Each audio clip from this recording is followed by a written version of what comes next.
I was watching this morning. I was watching the SNL from last night or from Saturday night. Okay, obviously. Hey, what night do they record that? Is it pre-recorded? On Friday? Yeah. Pre-recorded from New York. It's Saturday. It's Friday afternoon.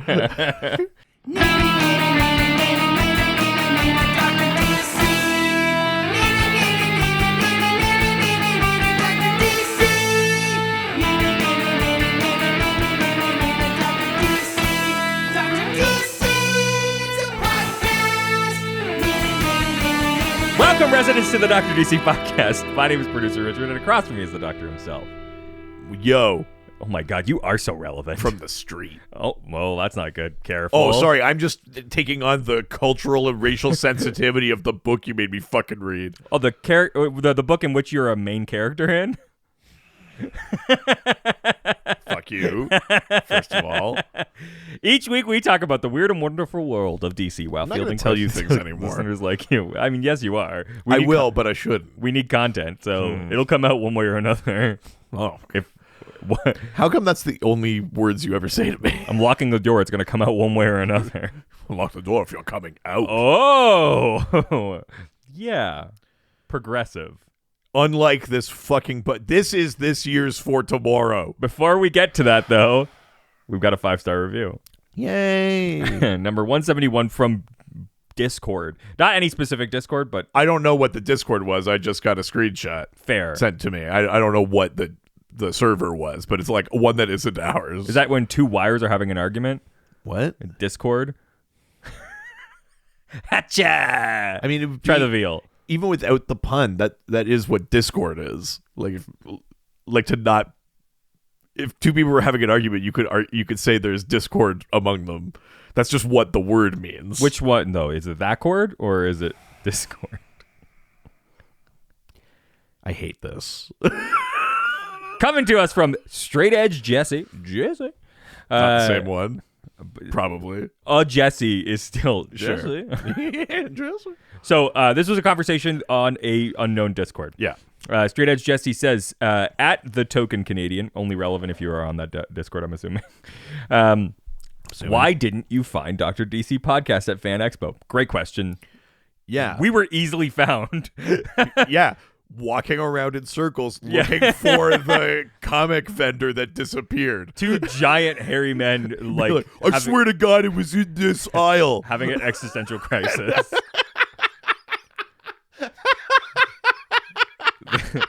The token Canadian responds, who? Fair. Sure. Well, I'm not a big DC fan, first of all. Fair. Better wipe that fucking attitude. Yeah, but are you a fan of comedy? We also can't help you. I have a few recommendations, probably. Yeah. Straight Edge Jesse responds, normally, this is where I would do a bit about giving Dr. DC podcast a 5-star review for telling you that you don't have to be a fan of DC to enjoy. It's probably better if you don't. It's a real good podcast to listen and learn while laughing along two fans. They also, too, have taken inspiration for one of their games from Keith and Jesse. That is true. I mean, probably generous to say we took inspiration and not just ripped took it the off. game. Yeah. To be fair, our podcast has been going longer than theirs, and theirs is over. So, point us. Yeah. You would have to listen to know what game they do. I have no idea what you're talking about. We've never done anything like that in our lives. That's true. That was the review from Straight Edge Jesse. Jesse, thank you. Thank you, Jesse. Oh, thank you, Jesse. Dutch. I'm sorry, Dutch. I've been watching that guy. That guy's so funny. So much. The bungee jumping horse? There's that one, and then I saw one where he saves Hosea. Have you seen that one? It's the glitch where he grabs Hosea, just flies away like Superman. Got you, Hosea. Oh, it's so funny. So fucking I love. I'm sorry, Dutch. Fucking love those. The like train one and the the super fast train, but like yes, flying people as kites behind it. So funny. But very specific Red Dead Redemption 2 TikTok. Yeah, find it. You'll find it. You'll find it. So this month, yes, we are concluding the pre-decided issues, obviously, because the last one is not a thing we decided. Was not pre-decided. No, but this is Prescribed REIDing Month, where I choose the books that we discuss all month long on both the double. Subscribe to our Patreon, patreon.com/DrDC. Here it is, as well as the main feed episodes. And on the main feed, I'm doing all DC. On my Patreon, baby. Who knows what you're gonna get? Sometimes the doctor sometimes you don't even know. Sometimes you don't even know, even though I told you. So listen this week to know what I'm talking about. But this week, so the last 2 years that we've been doing this, I like to make a selection of some stuff that is relevant to our interests. Don't you dare try to frame this as you deliberately picked something incendiary.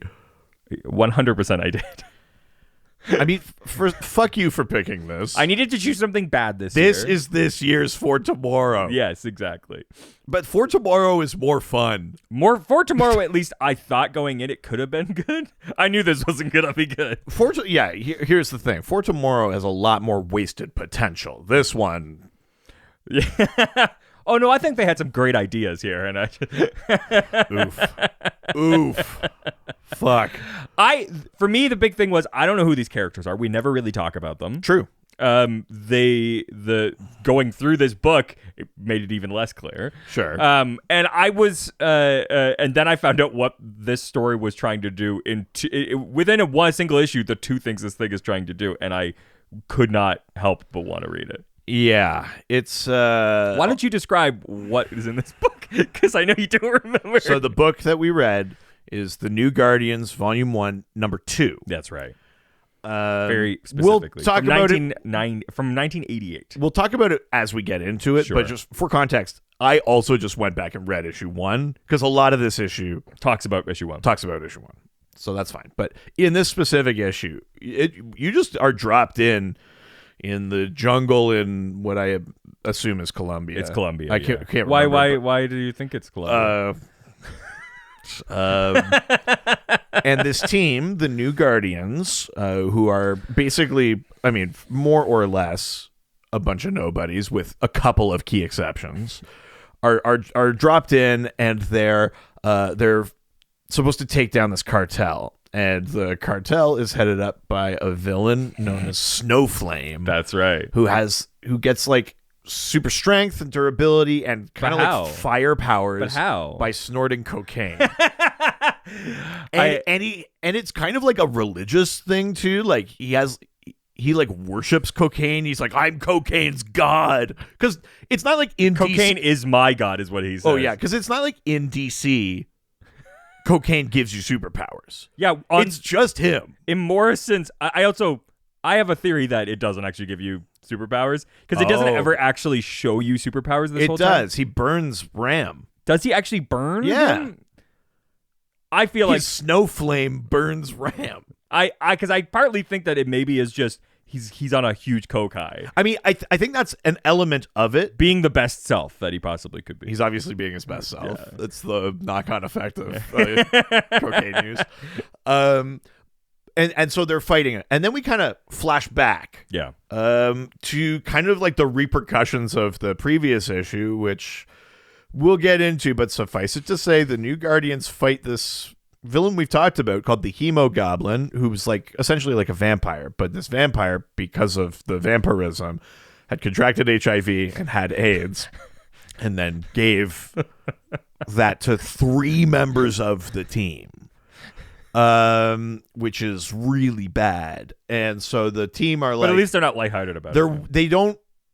They don't have like full positive diagnoses yet because the doctor tells them like we got to wait like a month or 2 or whatever to like actually be sure whether or not you've got it. But they're all basically working under the assumption that they do. And so that is happening, and there's some like fallout there. They're like, I bet it's that South African like apartheid slaver guy. And they're right. But then I can't remember what the setup is, but the setup is basically in exchange for something, they have to go into Colombia and take out this cartel for the government. But I can't remember what the exchange is for. I read this like a week ago. I didn't realize there was an exchange. It is like Extraño or someone is talking to like a government guy, and they're like, if you want this, you'll go do this for us. And it's like, or maybe it's like just to clear up the mess from last issue or whatever, because this team is sort of working like without authority or anything like that. So they're like, then you'll go into Colombia, you'll shut down this cartel. And then we kind of cut back, and they're fighting Snowflame, and Ram, who's sort of like a cyborg knockoff, fights Snowflame, and they eventually throw him into like a shed full of like flammable stuff. The shed explodes, and Snowflame dies.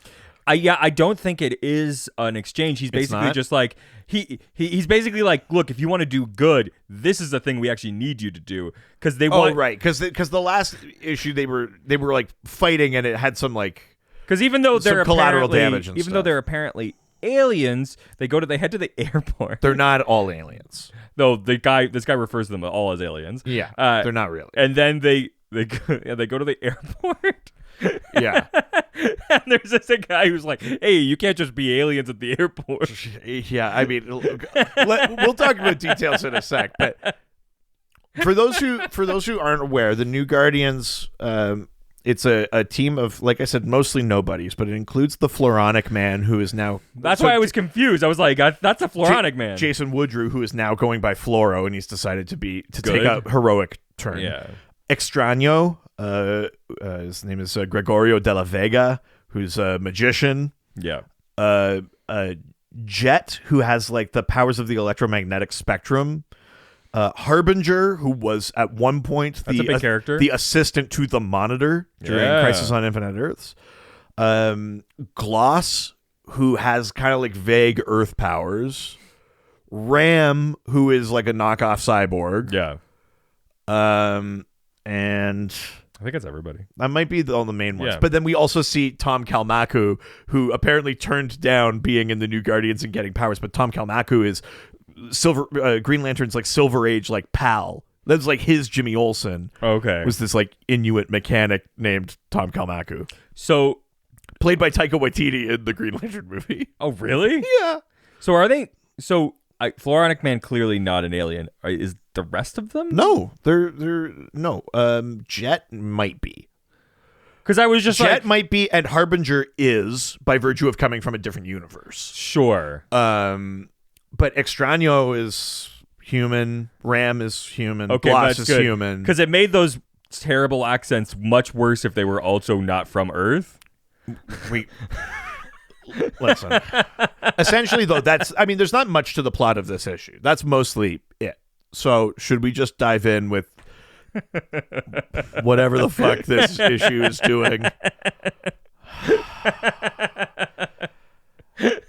I want to talk a bit about the context of the first issue. Sure, yeah. Even though technically that's not what we were doing here. Yeah, I know. All I know from reading this book was they got bit by this Hemogoblin. Hemogoblin died at the end of the first issue, not from their battle, but from AIDS. Oh no! So, because so the name is a reference, right? Well, it's a pun to hemoglobin. Which is a reference. Which is blood. Yes. Okay. Yeah. Or a component of blood. What was his abilities? He was like a vampire. Okay. He was like kind of super strong and a vampire. So he contracted AIDS. So the because implication is he got HIV by being a vampire. Okay. In the first issue, okay, we got to even back up further. The setup here is that there was an event called Millennium. Millennium? Yeah. Haha. Where one of the Guardians of the Universe, the people that run the Green Lantern Corps, yeah, and one of the Zamorons who run the Star Sapphires, who are like a cousin sort of species to the Guardians. One of each of them come to Earth, and they're like, the two of us, we're going to work on making the next batch of immortals that are going to kind of run the universe. And we picked 10 fucking no ones to do it. And in Millennium, each of the 10 no ones has to be defended by someone. Wonder Woman defends one of them. The Justice League defends another one. The Teen Titans defend, against vague assault. And the other thing in Millennium that's happening is that the Manhunter android robots, like the Guardians' previous law enforcement thing before the Green Lanterns, were like undercover. It was like a what do you call the thing in Marvel with the Skrulls? Oh, it was like a Secret Invasion thing. Yeah. But it happened, I think, before Secret Invasion. But it was also Manhunter androids. Like Rocket Red turned out he was like an android the whole time. There was like shit like that happening. Sure. Millennium is a very messy, very long event that runs. Well, at least DC, that's the only time they've ever done that. It's like 30 issues long, and you have to buy like every book. It drives me nuts. But at the end of it, they're like, and you all who we chose, you get to be the new Guardians. And Tom Kalmaku says, no thanks, I want to be normal. And then one of the guys is this South African named Kroof, and they're like, oh, except for you, you're racist. Because he's like, I don't want to do this because I'm racist. And they go, fine. And they don't give him powers. God, I wish racists were more aware. I don't know. I think we're dealing with that now. Oh, sure. Maybe that's true. And then the rest kind of get their powers augmented. Like, Extraño was already a magician, but then he gets this, like, boost in power. Like, they all kind of get their powers augmented. And Floronic Man has this, like, he's like, no, you know what? I do believe in this mission, and I'm going to make a heroic turn, and call me Floro, and all this kind of shit. Yeah. That happens. And then, in New Guardians #1, that Kroof guy basically sends the Hemogoblin after them, because he's, like, butthurt that he didn't get, like, invited into the team. He's like, is it because I'm racist? Yes. I think he has a line of dialogue in that first issue where he says something about, quote, the blacks. Oh, no. Quote. And I was like, ugh. It's really bad. But yeah, so he sends Hemogoblin out after them. And in the course of this fight, he scratches Harbinger or Jet. He scratches Jet, I guess. Not how you get AIDS. But there's a weird, he bites her or something. And then there's some weird connection between Jet and Harbinger where if one gets injured, the other one gets injured in the same way. Again, not and then he scratches Extraño. And Extraño, we should say, is up to the point of not using the word. Basically, the one of the first openly gay characters in DC. Oh, that's cool. But also, it could be cool. Yeah. This is a real, like, Tyrock situation where it's like it could be cool to have a black legionnaire, but shouldn't it have been Pharaoh Lad? Extraño is almost entirely openly gay, other than they don't use the word.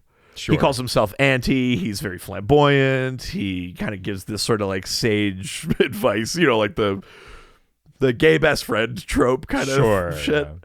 But he gets scratched. And then in issue 2, when we catch up and they're all like, did we get AIDS from Hemogoblin? Extraño is like, oh, these two are really going through it. I of course, understand what this is about. Oh, and no. It's unclear if that means he already has AIDS or he's just familiar because he's gay and it's ravaging the 80s, and it's ravaging the gay community. They leave it real open-ended, but it's like... Boy. I also hate that like direct connection, yeah.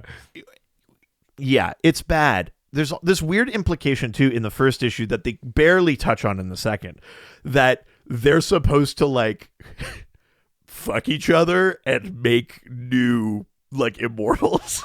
Oh. Which I don't think was actually part of their mission. They just assumed?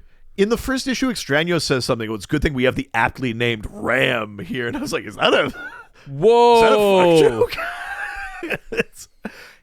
It's truly wild. But at any rate, when we're dropped into this issue that we read for this, issue 2, at least 3 of 6 characters may or may not have HIV.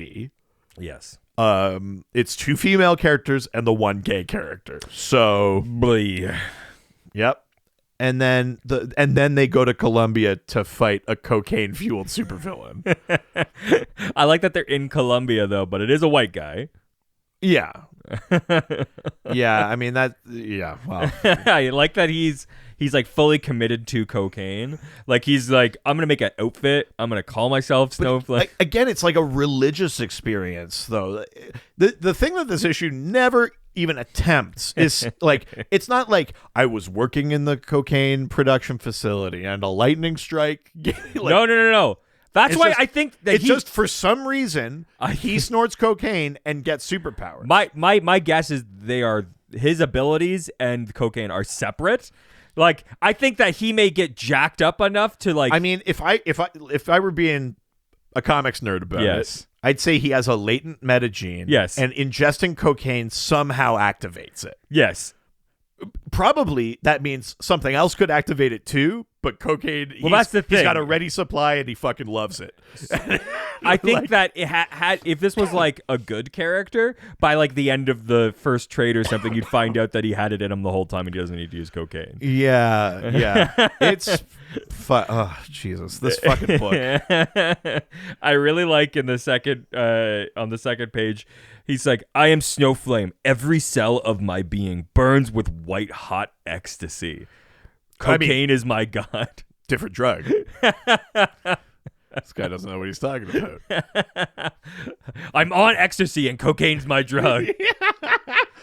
Yeah, but yeah, he gets like super strength in that. He gets like fire powers. He like burns / almost melts part of Ram at one point. Can we talk about the Jamaican accent, please? So Jet, is British. They say maybe in the first issue by way of Jamaica, which is the excuse for the writing to be like, hey, literally freak calling us freaks. It's Demon be higher than a kite. Which I always have a hard time with comics in this kind of thing anyways. Here's the thing. Writing accents always feels real uncomfortable. It does, because it's basically an exercise in stereotyping. Yes. Although, if you were like learning, like if you had like a vocal coach, they'd be like, and in Australia, you make it sound like there's an R at the end of like you would still do shorthand stuff like that. So here's where I run up against it. No matter who is writing a book, let's say you have one writer. At some point, if you want your book to be multicultural, that writer, regardless of who they are, will be writing someone that is not of their culture. And whether you're writing Irish or Jamaican or whatever, you want to convey maybe the lilt of their voice or something, because maybe to you, that's how you hear them. And you're like, I want it to come alive. Like I'm going to give a lot of benefit of the doubt and say, we're doing this from a place of, I just want people to like hear the characters the way I hear them in my head. But like, it reads really racist. It reads so racist. It reads incredibly racist. And here's the thing, like if you put like a mon at the end, I could maybe get past it. Yeah, I think maybe it's because it's how heavy they're going for it. Because you could just be like you could literally be like, the man is higher than a kite, and then like add a mon or something. And I can like, if you say this character's from Jamaica, I can like do it in my brain if I need to. Here's the interesting thing. Yeah. You don't see this a lot, certainly not in older comics. Yeah. Or at least I don't.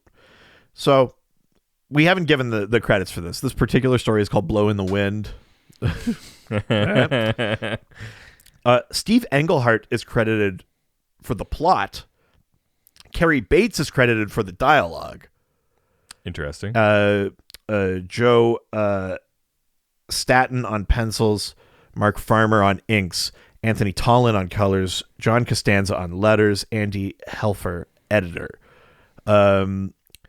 But yeah, it's possible Steve Englehart, we can maybe let him off the hook a little bit and be like, it's Carrie Bates' fault. Sure. But yeah, it's bad. So they end up getting in a fight with this cocaine-fueled monster. Yeah, Snowflame. And he melts. He like touches like with his like flame hand. Yes. Yeah, I'm sorry. I'm just having a look at this fight. I gotta say, I kind of like the effect of the white flames coming off of Snowflame. They are cool. Like it's neat because it's not just like one aura or something. Like it looks like unstable. Yeah, and I think there's something like visually interesting about that. Listen, I'm looking for stuff to give praise and credit to. I like the robotic punching that he does with like the computer calibrated precision. Ram? Yeah. Where it's like where he shows where you can clearly it's like the Agent Smith body punch in the Matrix. Yeah, I really liked that. Yeah, that was cool. Yeah, no, I mean it's this whole fucking thing, Jesus. Here's the thing I'll also give credit to in the dialogue is every once in a while they speed up random words of Snowflame's dialogue by removing the spaces between words. It's not like he only talks super fast. It's not like when the Flash does it. It's like hit and miss. It's my favorite part I kind of enjoy that. Very specifically on page 5 because it literally says it's like a cocaine line where it's like I have to regret, but I have a job to do, places to go, people to see. I love that so much. It's good. Yeah, I actually kind of like that as a little like. It's a nod to cocaine. It's just like a little cheeky indicator in the dialogue. Like I think that's good and fun. Oh yeah. So when this fight ends, this is the bit I forgot. His cartel shows up and he says like shoot them, and they all get shot.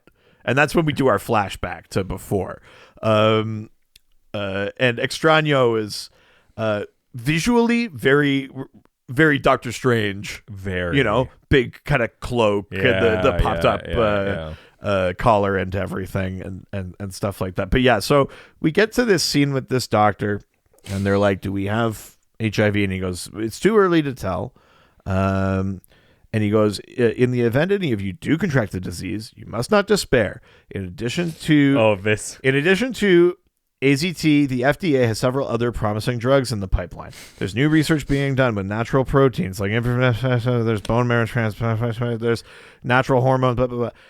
And I was reading this, fuming that you got mad at me about that fucking Green Arrow comic that Judd Winnick wrote that handles it way fucking better than this. This is like someone like in the 80s, if it existed, went to Wikipedia and was like, what's the AIDS drugs? And then just put it in dialogue. Judd Winnick actually like worked it into the story, was trying to tell it compassionately. And I was like, you motherfucker, you gave me so much shit about that. You make me read this bullshit. At least this is coming from a doctor who's talking about like the progress from the... So was the other one. Yeah, no. And also... This is also very heavy-handed. I didn't show you this because I think this book is good. This is horrible sequence. Like truly, truly horrible. Oh yeah, here's the thing I was talking about with Extraño. The doctor's talking about AIDS or whatever. Yeah. He says on average there's a 2-month window of infectivity, blah blah blah, to find out if a person becomes positive. Yeah. And Extraño says, for me, this is all dreary deja vu, but for their sake, you'd best continue. Like, I know this info. There's a version of this where you're doing an actual commentary about how it's ravaging the gay community or whatever. Totally. Or you say, like, he's got it, and he's like, and this is how you live with it. You, like, you can do something good with this, and they don't. They go, like, never mind. It's fucked up. Ugh, I hate this so much. So, anyways, is there anything like? Was there anything else that like stood out, like art wise or writing wise or something that like? I feel like I'm just recapping the story again. It's making me angry. This is a piece of shit. This book fucking sucks. The fucking racist South African guy is like, hey, they got AIDS. It's so like, it's very. I mean, listen, that very good marker that he is a bad guy, but like, because we aren't counterbalancing it with like anything good at all. I'm just like, Jesus. I don't love the art style. It does remind me very much of like X-Men around the same era. I think the art is pretty poor.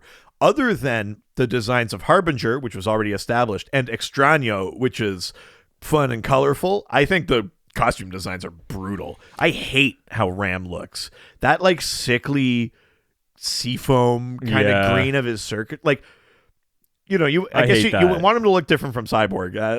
It's fine, but like, there are a lot of different Cyborg designs, and they all pop. This design for Ram, I was like, oh Jesus. I like also just like where you can see his body. It's just like random like lines and circles. Like it's like chips. Yeah. It's like, I don't think that's how this works, man. But I don't really like Glass's costume. I don't. Although it's probably mostly fine. Yeah. Floronic is like Floro's fine. Jet's costume feels racist, but probably isn't. But it feels like it is. You walk around in a bikini and it's there's something about it. It's some sort of like I don't know. Ugh. So I do like. This is the part I wanted to get to, which is like they were just like, okay, now we got to go on this mission and deal with the guy that like gave us AIDS, I guess. And so they go to the airport. Something about, especially because I was that's what it is. They want to go after. Yeah, the Hemogoblin. No, Hemogoblin's dead. Oh, it's the guy who sent. They want to go after Crow. Yeah, and they're not allowed to until they.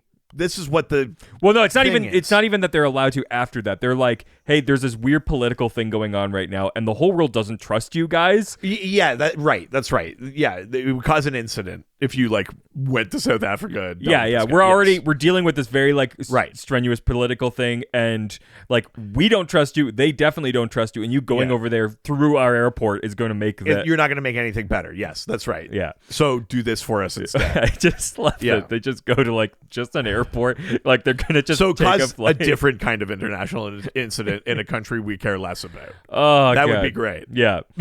Yeah, it's fine. It's Colombia. It's fine. Just stay over here on this hemisphere. Everything about this fucking. It's just I also love this guy's suit. This red suit with the yellow like shirt underneath. The like government guy. Yeah, it fucking looks awesome. Yeah, I'm into it. But I like that. I also like that they say he's a gringo with a strange name. His agent Twirlinger. Yeah, Twirlinger. So, but yeah, he's basically like, hey, just go somewhere else. There's shit going on in Colombia and drugs are bad, so go there. Here's the thing, though. A guardian of the universe and a Zamaron picked a bunch of people and said, you're next. Yes. And then just left. Yes. And they were like, how do we do it? And then we were like, do we go to a hotel and fight a vampire? And it's like, oh, we got HIV. And then it's like, hey, should we go like a universal power chose us. Can we go to South Africa? No, that would be bad. Like, all right, I guess we'll go to Colombia. Like every choice in this book is either like has a sort of baffling internal logic. Yes. Or is just offensive. Yes. Yeah. And we talked about this a lot in For Tomorrow, and I joked that there was no lost potential in this book because it had no potential. Yes. But I'm thinking about it now, and it did have potential. Yeah. Why isn't this being used better? Like, they're sitting around in a room talking about HIV, conveying information, albeit like poorly. Yes. Extraño goes like, I know all about this, but instead of being like, and how do you know all about this? And he goes like, it's hurting my friends, blah blah blah. The government won't do any. You know what I mean? Instead of like talking about it, being like, lean in, just be like, people need to know, especially in fucking 88. They just go like, never mind, that was one panel, back to over here.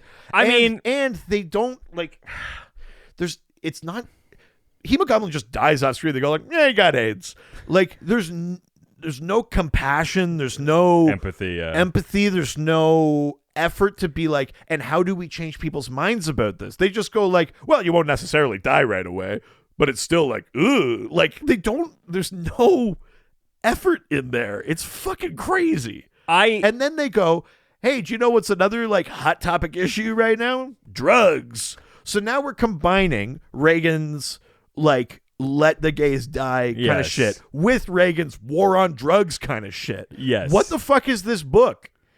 I think that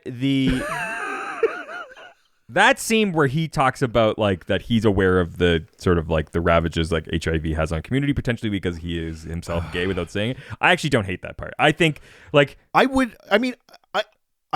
but it feels like this is step 1 of 10 of what you do in that moment. And they did step 1 where he kind of goes like, but keep talking for their benefit. And we just turn away and we don't go back to Extraño. I actually think it's... what the fuck? I actually think it's a nice subtle way of doing it rather than like, because otherwise you turn into that fucking Green Arrow book where it's the whole thing. I know, is but about your thing was like, that book was in like 2005 or whatever. And you're like, Jesus way Christ, too late or whatever. So this is this is 1988. If there's a time for a heavy-handed book to get people to be like, no, like people are dying and this is bad. Yes. It's then. Yes. And this is more of like a, hey, it'll be fine. People are working on it. Yeah. It is. It's like they're like sloughing them off on the... They're just the like, real problem is drugs. Yeah, exactly. Back to the matter at hand. Yeah. The thing that I also look. Oh, so infuriating. At the end of the day, this guy, the Snowflame, is definitely a bad guy, and because he like resorts to violence. But they never actually show like the drugs doing anything. Like, and they're just sort of like he's dealing with drugs. The only thing they show drugs do is make you superpowered. Which, I mean, as you said. I mean, no comment. Also, they get like the new Guardians get shot, right? And then when we cut back from the flashback, Extraño is narrating this whole issue. And Extraño goes, we didn't convey it with words, but in a split second, we all knew what to do. We faked getting shot, and now we spring up and fight again. I know. And I was like, you guys aren't a team. In the last issue, you all split up, and 3 of you got HIV. And now you're fucking, like, without words, you're doing coordinated, like, possum? Like, what the fuck is... Everything about this book is just so... So they end up fighting. They go back and fight Snowflame. So angry, and they end up like punching him into. You know how drugs are made with a chemical shed. I was like, this is cocaine, not meth. Yeah. Well, I mean, I don't know much about cocaine production. I'm fairly certain there's no. Like, unless they're, like, refining it in some specific way. There must be a process. I don't know what you need for that. Or maybe it's just a shed with, like, fuel for the generator or something. Did they just say the chemical shed? They did, but, they got a pool. Yeah, it's sure. Like okay. Chlorine. That's fair. It is right next to the pool. But because he's a snow flame, it ignites... He's presumed incinerated. These fucking snow flames telling us what bathrooms to use. What bathrooms to use to snort our coke? Yeah. Oh God. Woke culture. Jesus Christ. So so they kill Snowflame. They kill Snowflame. And then they just sort of are like, and then everyone at this party or like compound is like, all right, seeing death makes me realize I should do something different than drugs. For so long, we permitted Snowflame and the white powder to be our gods, but you have shown us the folly of our ways. Also, who talks like this? I mean that, but also just some ginger in a bathing suit. It's all Say something.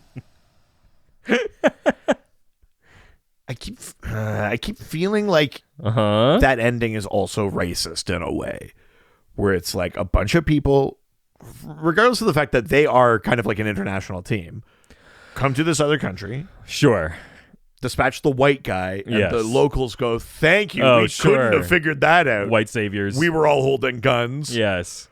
I mean, it's not even white saviors because the team, again, very international. Ram is from Japan, Gloss is Chinese. Yeah. Jet is British by way of Jamaica. But yeah, it's just something about it feels imperial. I can't put my finger on it, and maybe I'm wrong. Maybe it's just that I have a bad taste in my mouth for this issue, and now I just what name one thing? It's just everything about this is either explicitly cringy or carries the heavy soupçon of cringiness.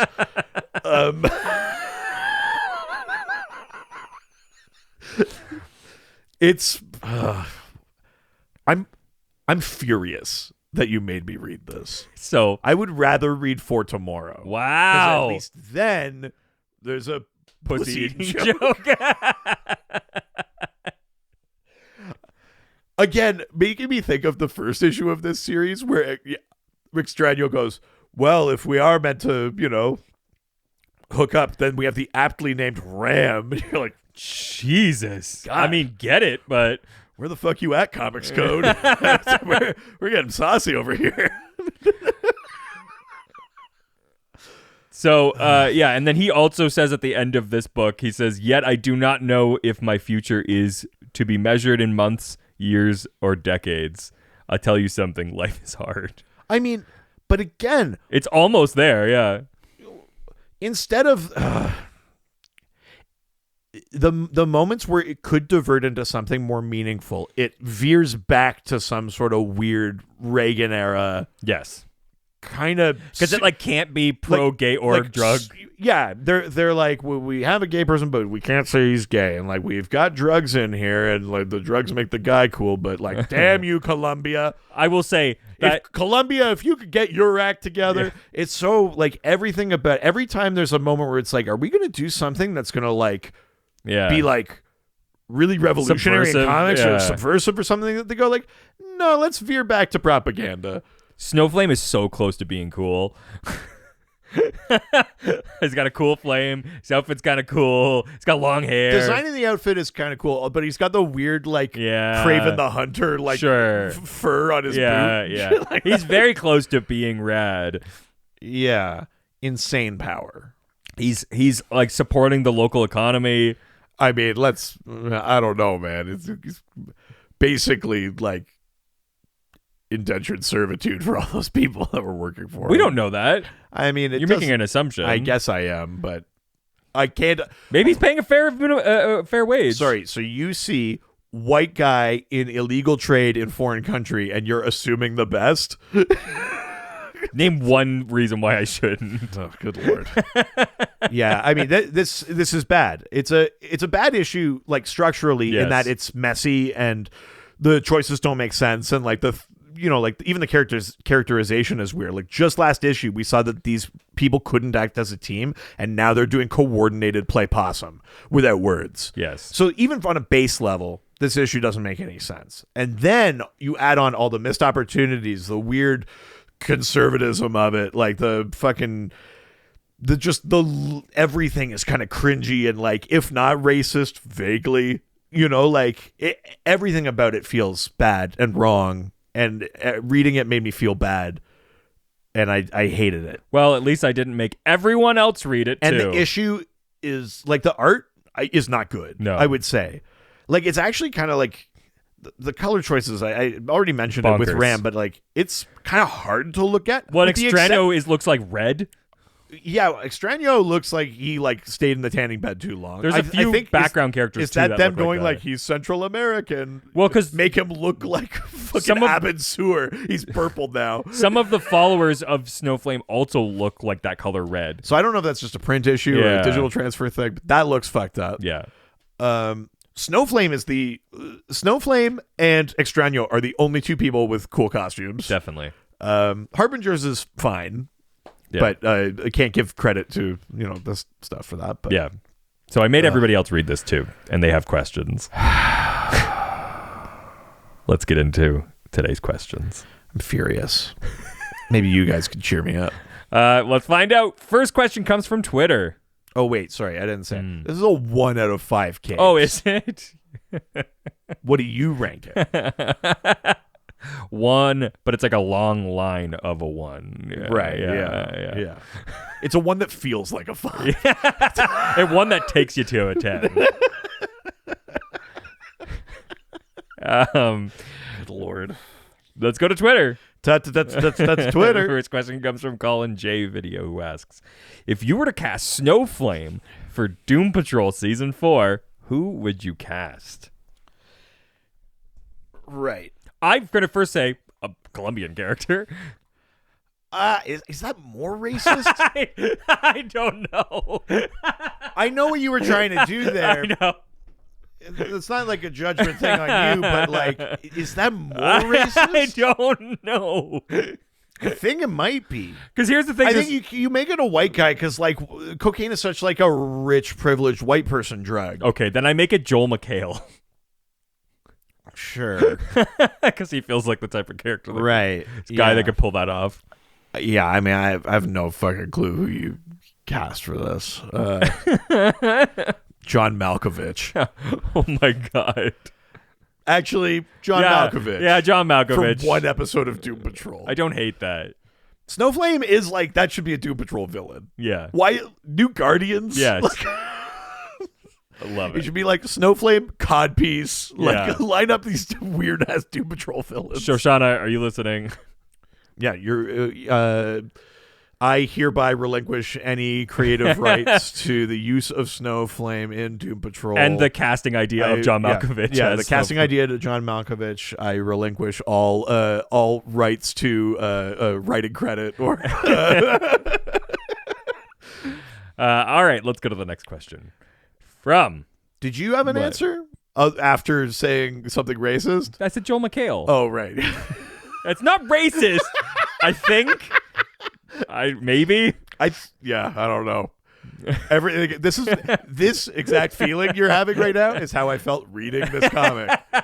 Am I bad for reading? I was like, am I racist for reading this?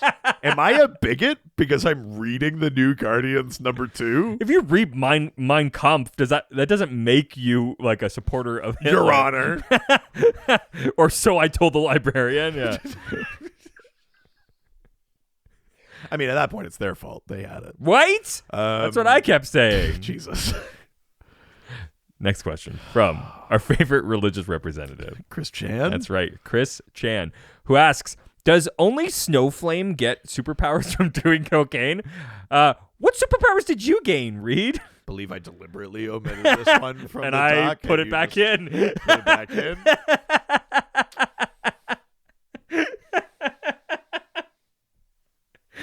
I hope your mom listens to this one. I hope she doesn't. This was supposed to be Patreon canon only. What are you talking about? I didn't say anything. I haven't said anything either. You can't prove it.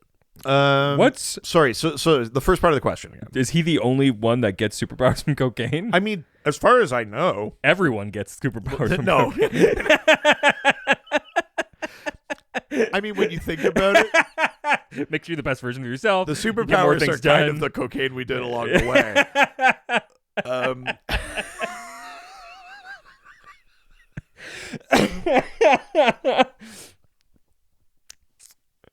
As far as we know, he's the only one. Do you consider like confidence and efficiency to be a superpower? Yeah, being your best self, is that super? And your family has to show up and ruin the whole thing. Jesus.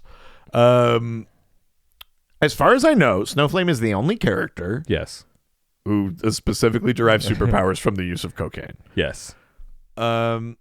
Again, because he shows up and dies immediately in this issue, we don't really explore the mechanics of his power very much.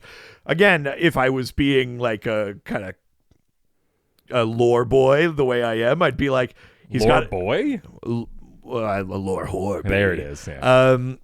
If he's got, a latent metagene or something, cocaine might activate it, but I think as a writer, I'd be like, there's probably something else that would have activated it, but cocaine did it, and he's addicted, and blah, blah, blah. Maybe it, like, burns him, like, it's a bad way to activate that. Like, you'd find a way to Do they ever do, like, a Flash thing where he drinks a lot of coffee, and that, like, gets him jacked up, and he goes faster? For the Flash? Yeah. No, if anything, it's the opposite, is that his metabolism's so fast he can't process anything. They did that in the show where, like, he couldn't get drunk and stuff. Cisco had to make, like, sobriety dampener for him for like his bachelor party and shit. What if he did cocaine?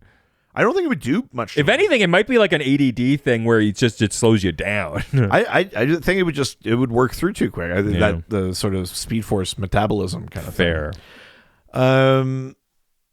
Yeah, as far as I know, he's the only one, and that's the end of that question.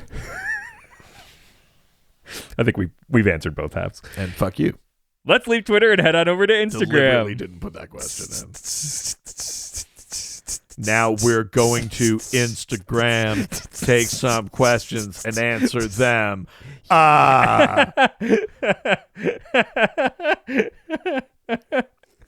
First question from Instagram from Yo Crow, it's Gabriel, who asks, so, Hemogoblin.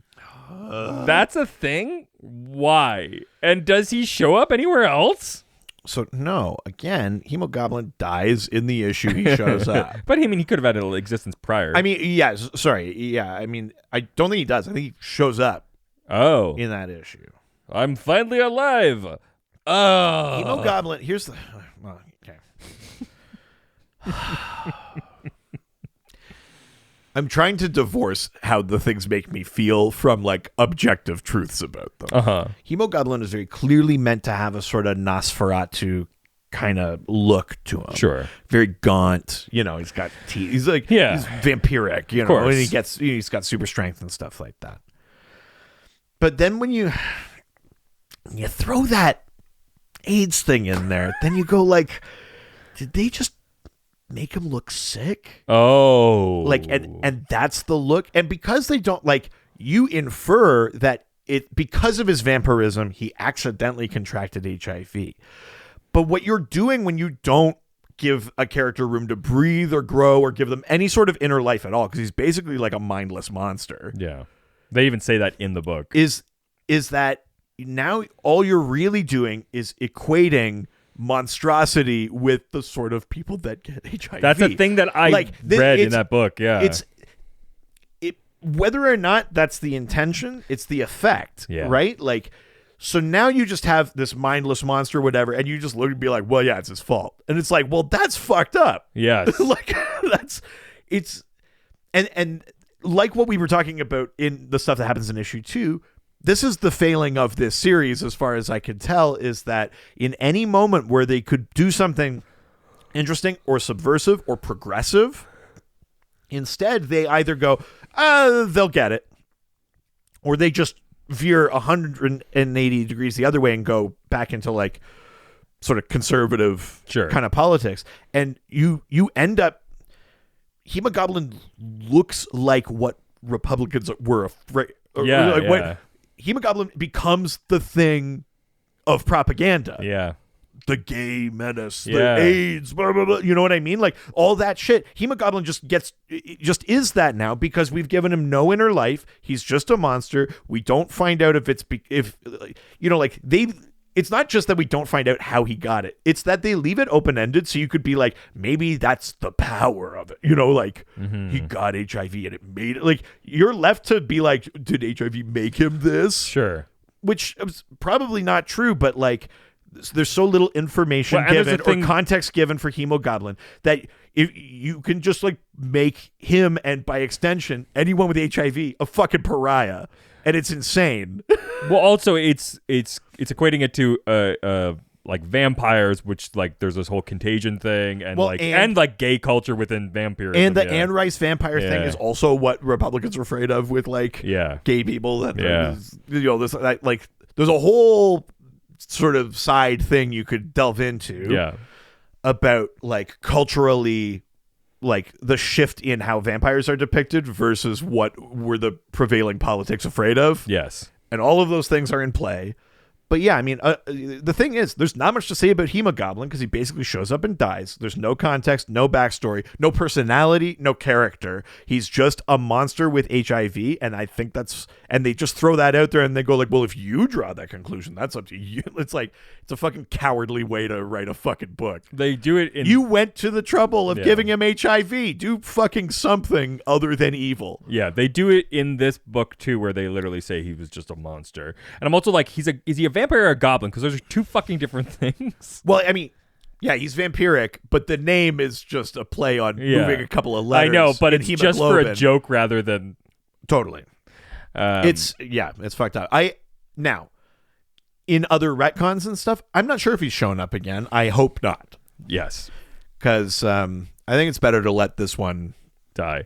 You know, just like this was a bad a bad idea. Yes. Instead of like, can we reclaim it? Or like, maybe you can. Maybe you could make a very sympathetic story about how he gets manipulated or whatever. But like, maybe it's also best to just like fucking leave it. Absolutely. Yeah. Next question. From the real Josh Gill, who asks, where has Extrano been since this, and why isn't he a bigger player in the Magic side of DCU?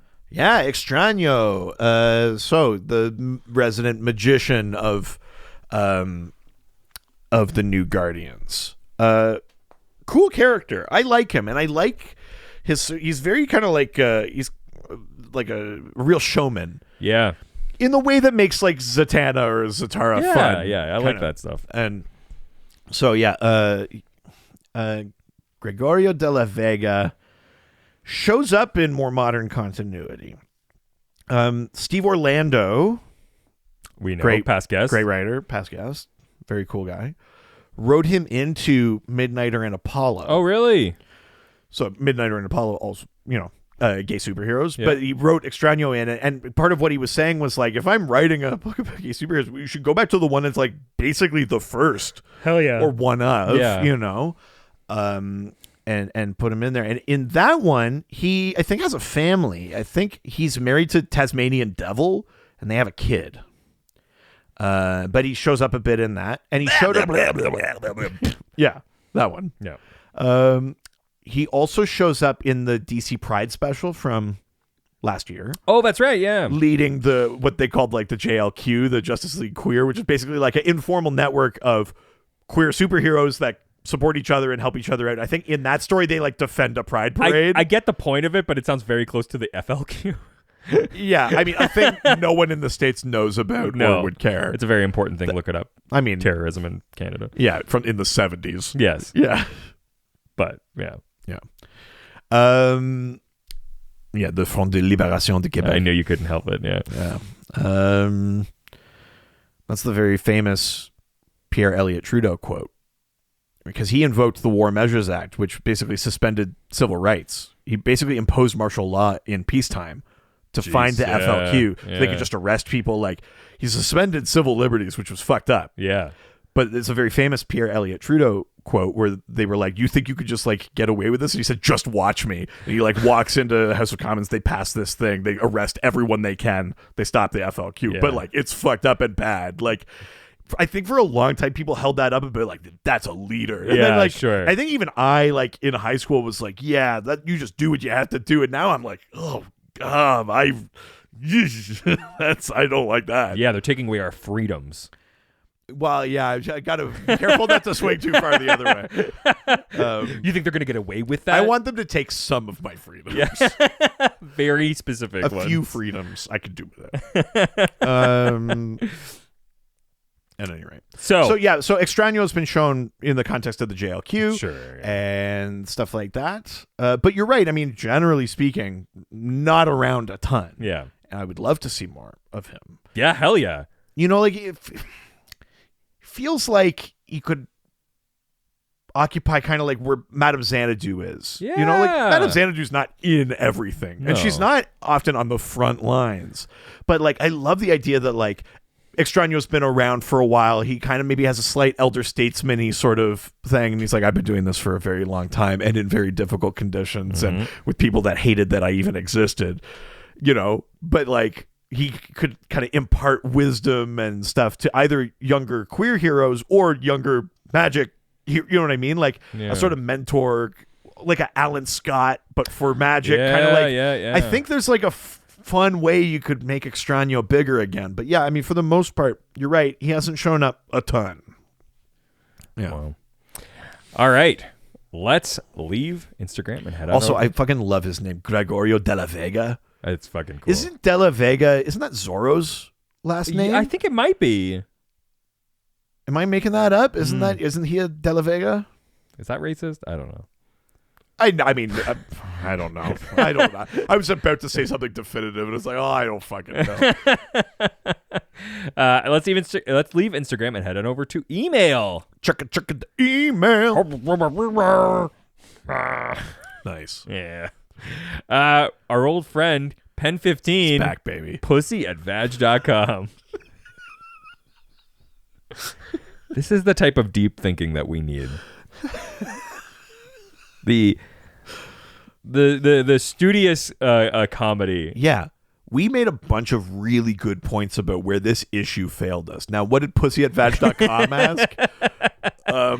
It's if there's ever like a perfect like encapsulation of this podcast, it's like eloquent conversations about like social issues, or just us trying to grapple with something very serious, and then go like, "What did pussy@vag.com ask?"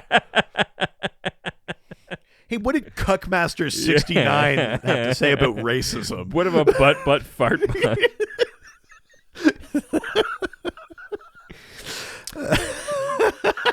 Pen 15 asks, why were these random nobodies chosen to be the new Guardians? They don't seem potential or capable enough to be better than the original Guardians. Yep. I mean, here's the thing. I'm clearly forgetting stuff. It has been a long time since I read Millennium. Yeah.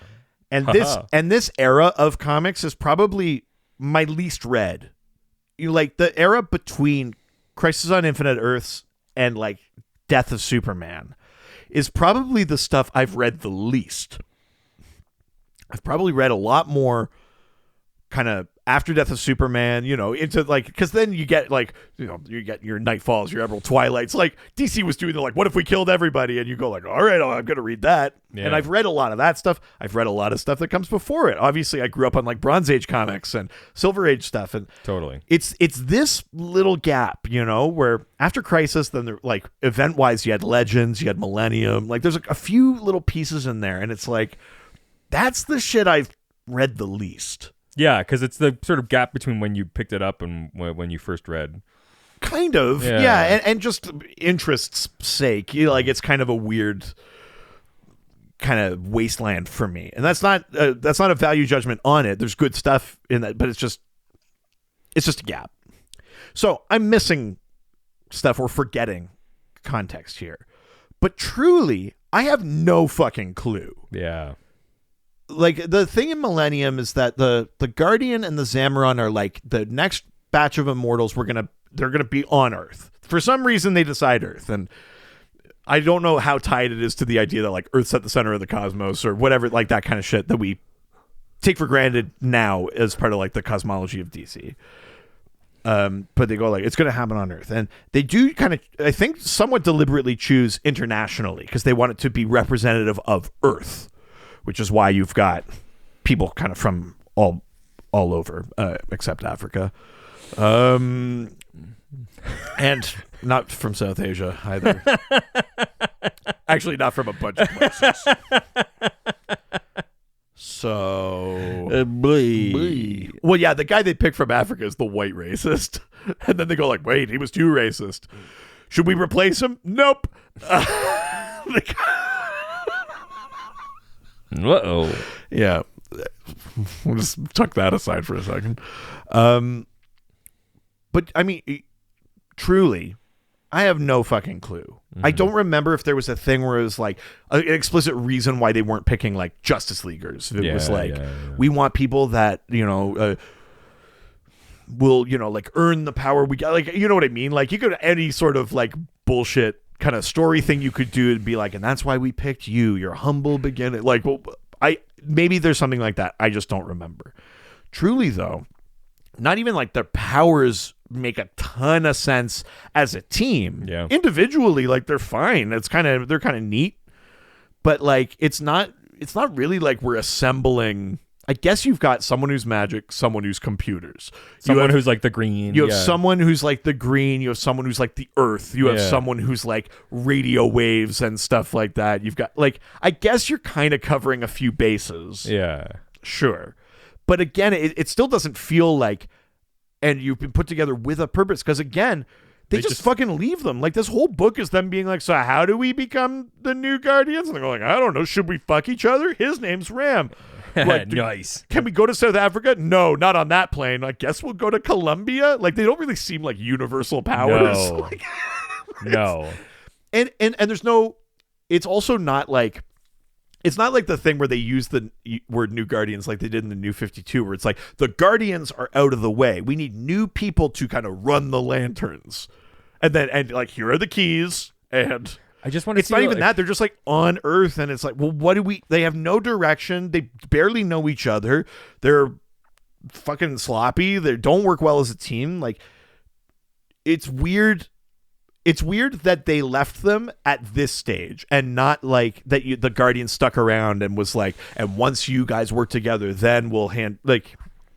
It feels like they need a Zordon, is what I'm saying. Yes. They need someone to be like, you're not a team yet, but when you are, then you'll ascend to your rightful place in the cosmos, and you'll be the new. But they were just like, hey, you're the new Guardian. See ya. And they figure it out. I don't know. Yeah. It doesn't make sense to me. I'm clearly forgetting something. Someone please, on the Discord or on Twitter or whatever, like, if you remember what the reason was that they picked a bunch of random nobodies, please tell me. But otherwise, like, also Tom Kalmaku, the guy who says like, no, thank you. He's Green Lantern's buddy from the Silver Age. Eventually, his power is, I've got to get this right. His power is like, by proxy, he makes people better. Like, and not like more powerful, but like better, like as people. Like, he brings out the best in them is his power. So you marry him because yeah.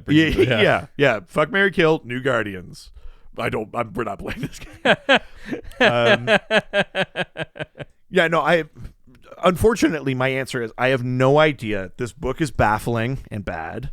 Some of these characters are interesting. Like, I would want to read more about Gloss or someone like that. Like, I'm not against some of these characters, but like, this book does no favors to them, and there's just no reason for them to be together. Yeah, absolutely. All right, let's leave email and head on over to the Discord. Nope. Discord. We are at the Discord, so you sing a song now. Of course. Yeah, which is what you're doing at this moment. Now. Listen, just... What? Hang on. What? We're going to get there. Maybe something that's like attached to the theme of this or something, maybe even. I have no idea how I would do that. Doc school. You gon' ducks, you gon' ducks, you gon' ducks. Duck scored. I thought you were going to go, the streets of Phil, Doc scored. No, it's not going to do that. Absolutely not. Nope. Nah. Nope. Dogs. Absolutely not. I went with Cocaine by Eric Clapton, and I was this close to making another whoops, the window was open joke. Yes. And then, yeah. Doc scored. First question from the Doc scored comes from DC Comics columnist Alex Jaffe. Love that. If I had credentials, I'd list them. I mean, yeah. I'm Dr. DC. Who asks, who would be in a Legion of Doom of all drug-based villains? Oh, right. Are there other drug-based villains? I mean, if you think about it, Bane. Sure. Yeah, Bane's got to be in there. Addicted to venom, right? So, yeah, you got Bane. You got Snowflame, of course. Hang on. I guess you'd have like Six Pack. I mean, I guess he's quote unquote a hero from Section 8, but like his power is alcoholism. Mm-hmm. Let's throw Six Pack in there. Let's say he's so drunk he thinks he's joined a superhero team, but it's actually a Legion of Doom of drug. Hold on, Canadian hip hop artist Six Pack for sure.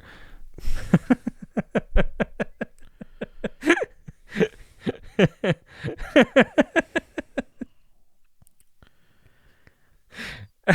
think I'm kind of on board with ending the show this year. Yeah, hashtag last year of the podcast. Yeah, okay, just villains though. Yeah. Hang on. Isn't there a relatively was it in Batman Urban Legends or something where there was like a villain called Cheer or something, and they had like a drug that made people like feel euphoric and like things were going great. Like, sure, yeah. Maybe Cheer. I think there? Poison Ivy. Oh, I see. Well, I would actually argue Floronic Man and go back to the Reefer Madness story where he's like, I'm going to grow a bunch of pot. Yeah. You can throw Floronic Man in still, Sure, I think. yeah. Villains. So we can't throw Our Man in. We can't put Miraclo in there. Why? Well, because Our Man's a hero. Oh, yes, sure. We're going to make a group of villains. Sure. What are all the drugs, Doc? The problem is most of them are like organic, and so it's like it's all just like Swamp Thing, Floronic Man. Yeah. You kind of cover a lot of bases. You cover a lot of bases with Poison Ivy or Floronic Man. Yeah. We got cocaine. We got Snowflame. We've got something intravenous. We've got Venom. We got Bane. Yeah. Ecstasy, something. Well, I guess that's kind of what Cheer. Sure. Yeah. Was or whatever that character was called. Sure. Relatively recent. I guess, I mean, we're stretching the definition of what a drug is, but you could throw the Psycho Pirate in there. Arr. You know, he kind of has that. Mother is a boy's best friend. Just in the addictive quality of how he deals with what about powers. Like acid? Acid? Right. Two-Face. No, wrong kind of acid. Oh, yeah. Paper Man. Yeah, I mean, maybe I did bring up Paperman recently on Simon King's podcast. Oh, really? That's funny. Listen to What's Wrong with Simon King, because I go deep on comic book stuff and piss off Simon because he doesn't like comic books. That's very funny. And then his producer just kept asking me more and more questions and just making Simon more upset, and I really go deep on it. It's good. I mean, I guess you could. She's not necessarily an addict, but like Dr. Poison, the Wonder Woman villain, would make sense on a team like this. I must be missing someone. Some sort of like... I must be missing someone big. Yeah. Some sort of gaseous thing, maybe. Yeah. Like a smoke sort of... Yeah. Cigarettes. I'm trying to think of like... Yeah. Is there a cigarette smoking villain? Or a coffee character? Yeah. Go back to Columbia. I'm starting to draw a bit of a blank. You know what? Just for interest's sake, I'll do the thing I rarely do. Oh my God, he's going to do real research. Well, let's not overstate it. I'm just going to type Wikipedia. I'm just going to type in drug-fueled supervillains and see what happens. So we talked to okay. So let's see who we got here. We talked about Bane. Yeah, that's good. Oh, I see. This particular list that I found through Ultraman in there. So in some versions on Earth 3, where the crime syndicate is, Ultraman, because it's like a backwards Earth, Ultraman actually consumes kryptonite to boost his powers, and the sun hurts him. Sure. But it's kind of like, I need kryptonite. Yeah. You know, I think in Forever Evil, he literally snorts it. Whoa. An argument could be made for Ultraman, although I think we're stretching that a little bit. Yeah.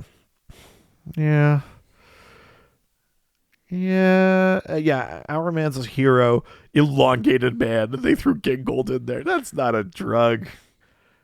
Yeah, I think, I don't know. I think we covered like the big ones, but yeah, I can't think of anybody else. Again, you could stretch the definition and be like Scarecrow, but like I think we're getting away from the thing we're talking about. Yeah, Roy Harper was just on drugs. Yeah, that's different.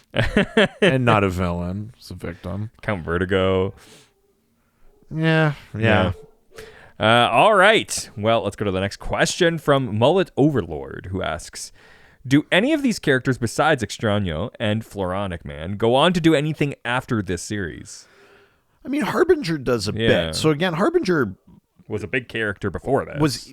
She was part of Crisis on Infinite Earths. The Monitor kind of rescues her as a child, I think from like a shipwreck or some shit like that.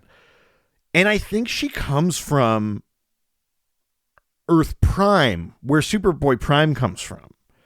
And he rescues her and raises her, and she's like his assistant and helps during Crisis. And at one point she gets corrupted by the Anti-Monitor, and she kills the Monitor, but the Monitor knew it was going to happen, and it, like Dumbledore style, was like, it's fine. Yes. Do it, Severus. And then she joins the... I'm going to get this out of order, probably. She joins the New Guardians with kind of greatly, I'd say, reduced powers. Kind of flying and energy bolts and stuff. Because during Crisis, she was like merging Earths and stuff like that. Yeah. And then at one point, maybe what else is in this era? War of the Gods. At some point, she joins the Amazons. Oh wow! And becomes like their historian kind of thing. She ends up dying in a arc of Superman, Batman, and I think she's in that the animated Superman, Batman Apocalypse. I think whatever that arc was, she's in there. The current version of Harbinger is just like an AI aboard the House of Heroes like ship at the center of the multiverse. That looks like her, but it's just an AI. Like she's not like an actual being anymore. Sure. So Harbinger still exists in some form. As for the rest of them, Ram, I couldn't tell you the last time Ram showed up in a comic. Same with Jet, same with Gloss. Yeah, I mean, I think some of them die. Yikes! To be honest, like in this series, or I think so. Yeah, possibly even Extraño does, but Extraño, like I said, has come back to do some stuff. But, yeah. Wow. I think it's best not to look into it too far. Probably for the best. Yeah.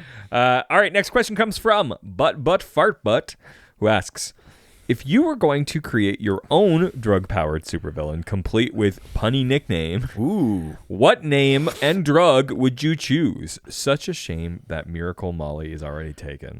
Yeah, Miracle Molly, not drug-related, but name for a character already taken in Batman. So yeah, pick a drug, and you got to pick a drug, any drug, and you got to make a punny name like Snowflame. I mean, Snowflame's not really like I guess it's a pun on Snowflake. You fucking snowflakes. Yeah, you snowflakes. Yeah, pick a drug, make a punny name.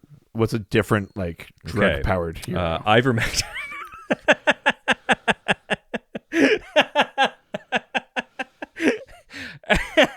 They call me the dewormer. My name is Stanley Steed. When I take hydroxychloroquine, the name's Bleach. Jesus. Good Lord.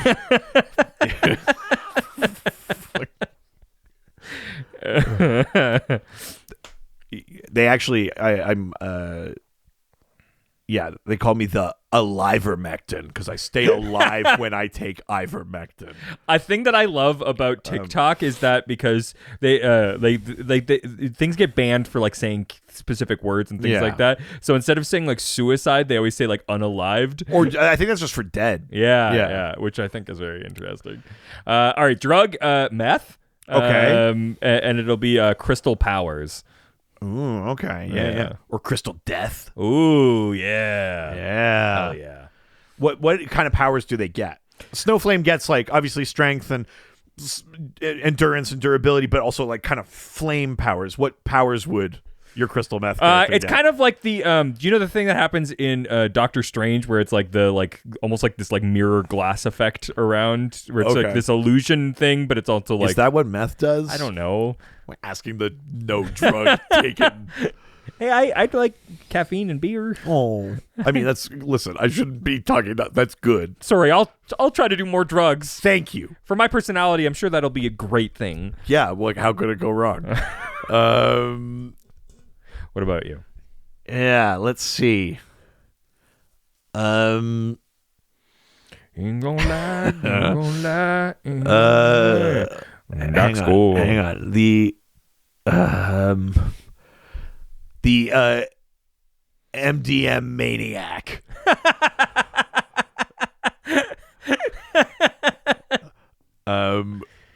Who just feels fucking great. It just that's what he does. I think I think his power is like he makes you like uncomfortably feel good. You have a very interesting relationship with drugs. What do you mean? Just like, this guy makes you feel great. That's what no, this isn't like a... It's not a problem. It's... That's what MDMA does. It's like, it's all like the euphoria. Yeah, there's like, no downfall. Pleasure centers and stuff. I mean, actually, with MDMA, it's basically, we're fine. It's a safer, better version of ecstasy. So I hear. Took MDMA by accident at a party once. We'll talk about it another time. I love MMA.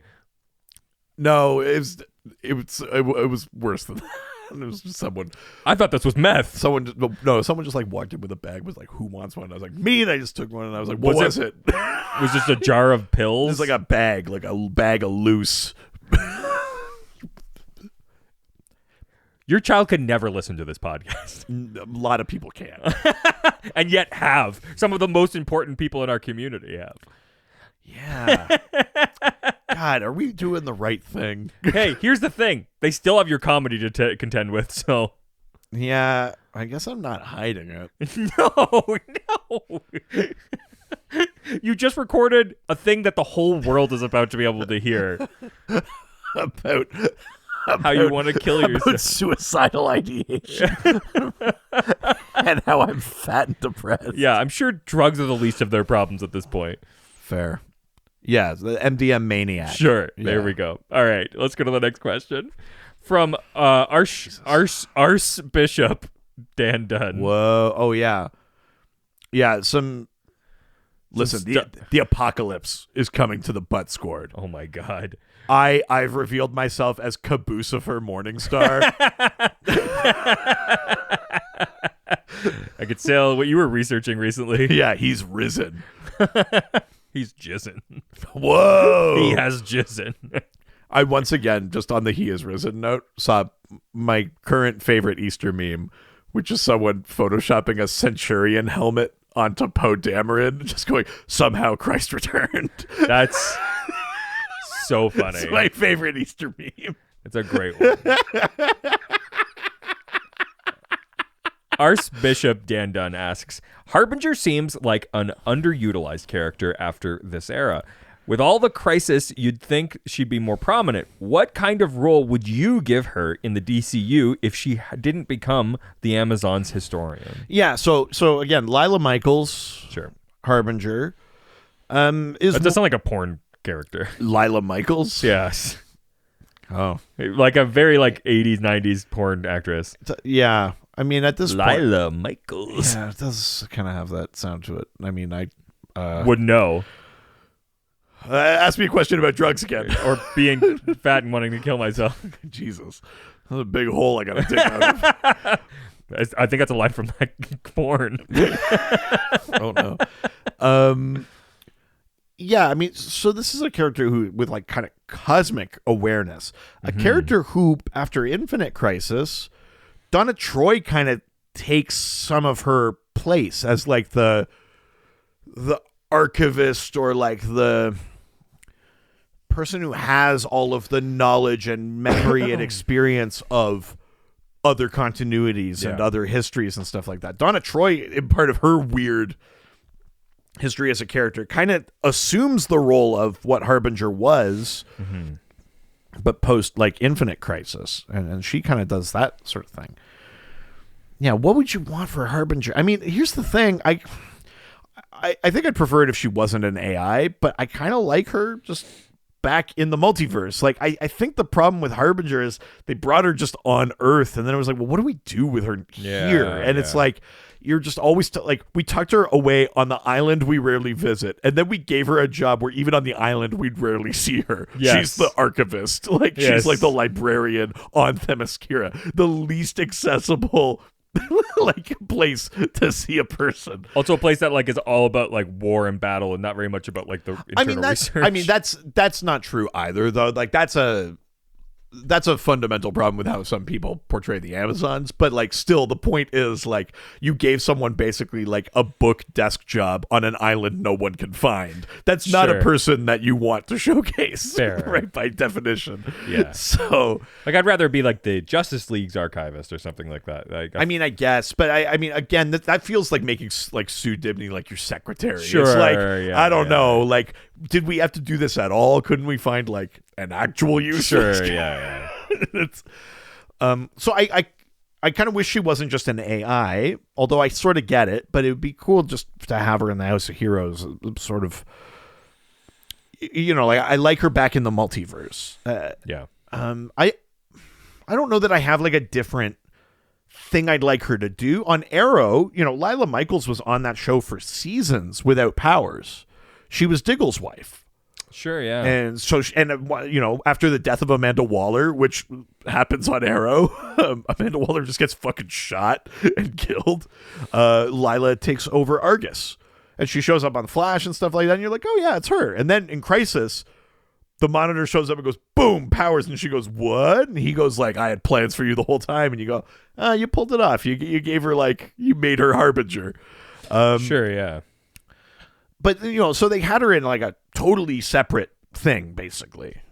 But like, I don't know that was cool for the show in that they were just using a name of a character like these shows were doing for a bit when they were like, how comic booky are we?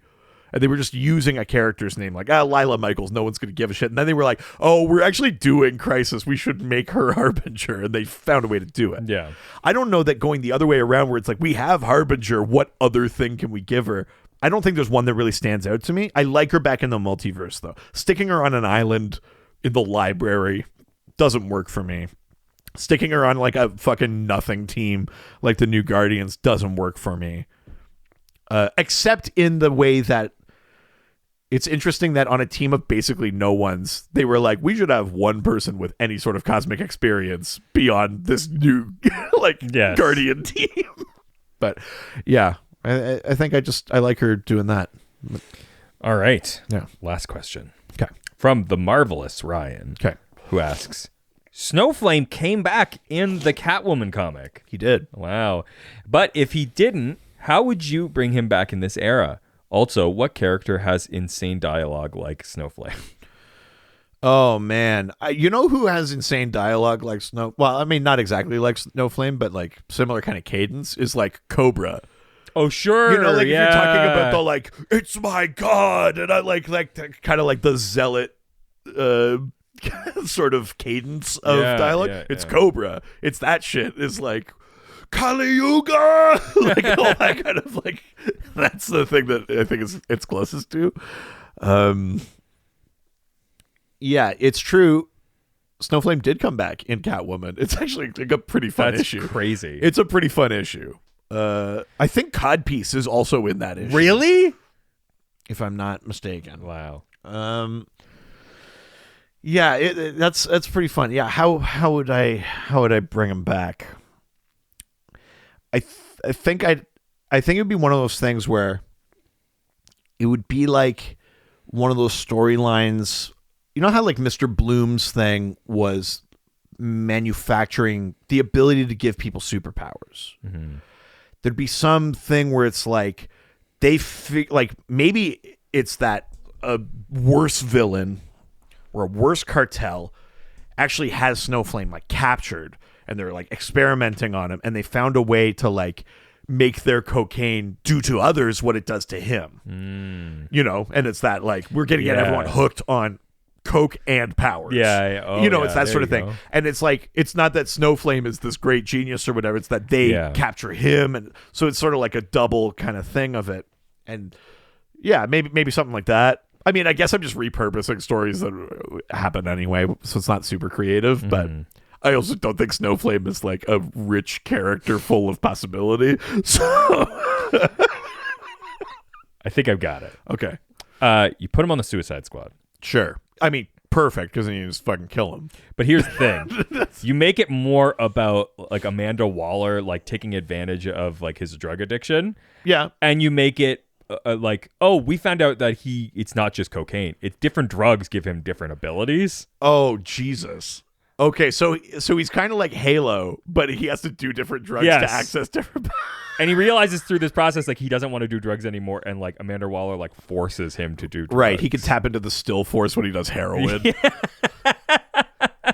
Yeah, I think that's how I would use him. I mean, that's so fucked up. Yeah, I mean that's a good avenue for fucked up Waller. Yes, that's which I kind of like. Yes. Yeah, Jesus. And a way to like get empathy from the others, like some members of the Suicide Squad against her, and he gets horse powers when he does ketamine.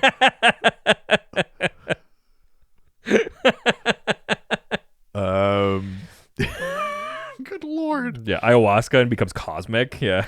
He like transcends it, like dimensions. Yeah. Interesting. I mean, that's not a bad idea. So the discovery is that his power is actually that like drugs activate his meta. Yeah. He happened to find and love cocaine, and that made him like suck. But that doesn't sound like. But like on weed, he rules. Like, yeah, he's super chill. Yeah, nice guy. Yeah, so like changes his personality. Yeah, and stuff too. Yeah. I mean, listen, there's something narratively interesting in there, but like I already feel bad for him. Yeah, no. Like, but that's what I mean. Like, it's an opportunity to like deeply fucked up thing to do to a character. It's a way to like have empathy for a character, He's but also basically like a human guinea pig. Yeah. As Waller tries to find out what all he can do. Exactly. Oh God. Oh, that's so fucked up. Yeah. Yeah. Jesus. Good Lord. Well, that was the last question. So you know what time it is. Time to forget I read this book. By playing everyone's favorite game, can you guess the name of the character by assuming someone who's not read comic books could describe that character to us? You were going to like snowflake speed there. Hey, got people to see, things to do. People to see, things to do. I'm the best version of myself. I'm Reed. I'm 20 and I'm in college. No. What? Those are separate things. I was just saying them in conjunction. Best version of myself. I'm going to wake up next to the sign outside of town in a ditch. You're conflating so many different eras of me. Oh my God. Was that a story about you? You don't. I was just saying things. We're a thing. You don't black out on cocaine. You white out. In high school, occasionally I would wake up in a ditch outside of town because of drinking. I know. I just wanted to get you to have to correct me to say it. And one time in the trunk of a car. That's right. Hey. Which you put yourself. I did put myself in. Yeah. I actually didn't finish putting myself in. My feet were still on the ground. That's right. That's right. Like in. Yes. Like, incredible. Yeah. Man. Those are the days. I don't even consider myself to be like. I don't think I was wild or anything. In hindsight, sure seems like it though, doesn't it? It feels like it when you say it. But like at the time I was like, I'm a square. Like I was like, I know there's people doing like worse stuff to themselves and to others, and I'm like not hurting anybody, but like then I say it out loud and I'm like, that's still kind of fucked up. You tell all of my highlights and all of your highlights, and mine seems sad and yours seems crazy. Yeah, but that's not how I feel. I don't feel like I have crazy experiences. I don't have a problem. Well, no, it's not even that. I don't even feel like I have crazy experiences. It's just like, didn't we all wake up in a ditch? And then everyone goes, nope. And you go, oh, all right. Yeah, me either. Me either.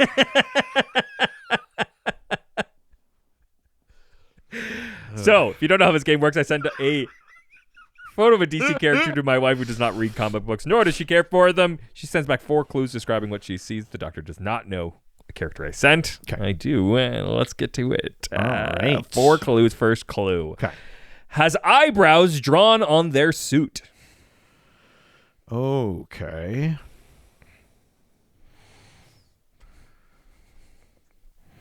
That doesn't super help me, I don't think. Eyebrows drawn on their suit. Mm-hmm. Some kind of just lines. Wow, I truly can't even picture. I mean, I can picture what I think it is, but I can't picture anyone that I think looks like that. Next clue. Yeah. Next clue. Hot pants over top their spandex. Hot pants. Over top their spandex. Over top their spandex. That's correct. Ain't gonna lie, ain't gonna lie. I mean, it's not the. This already doesn't feel right. It's not Hemogoblin. I just got to say stuff to get it out of the way. No.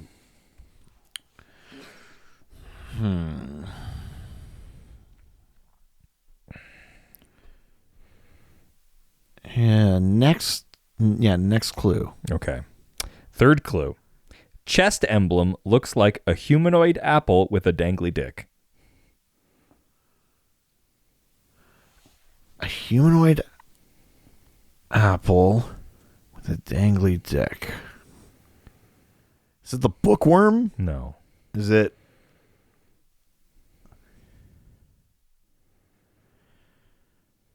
Oh, is it Minuteman? No. Is it Signal Man? No.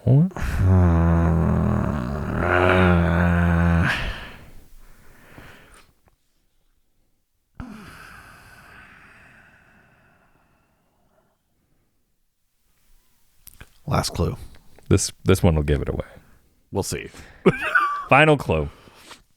Space wheelchair. Oh, Metron? It's Metron. Yeah.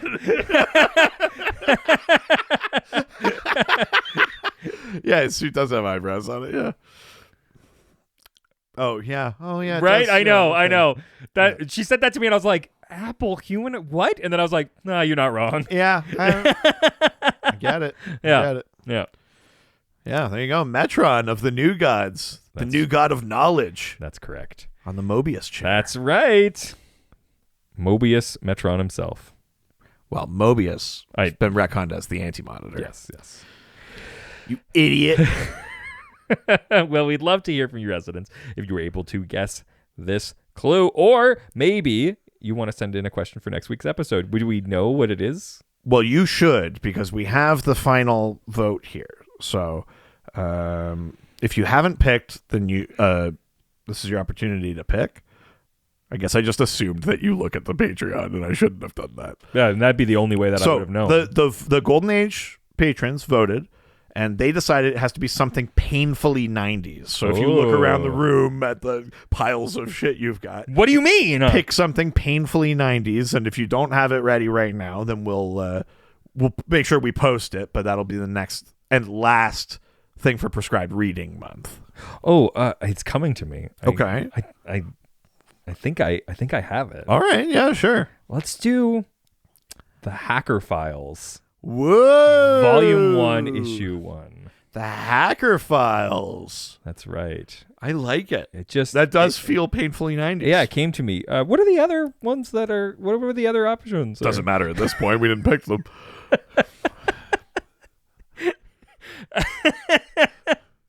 Well, there we have it. Democracy wins. This is just like the American electoral system.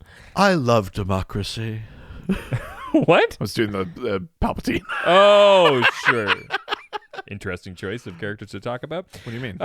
So you can send us Famously clues a good guy. to our various social media platforms like our Facebook, Dr. DC Podcast, our Twitter, at Dr. DC, Instagram, Dr. DC Podcast, email, drdcpodcast@gmail.com, our subreddit, r/Dr_DC. The doc phone is always open. 208-917-3238. That's 208-917-DCEU. If you're nasty.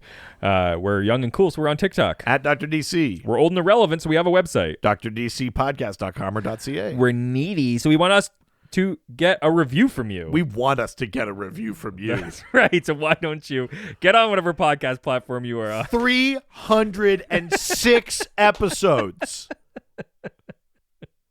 It's something we want. We want us to get a review from you? Yeah, that's how humans speak. How do you have no first language? What do you mean, Mon? Yeah, let's not have Carrie Bates do your dialogue. Some could say at moments they have. That's how I can get away with it. I don't know. 5-star review on whatever podcast platform you're on, or random other places, because we just like you talking good stuff about us. Yeah. We want us to like you talking to them about us. That seems as clear as it could possibly be.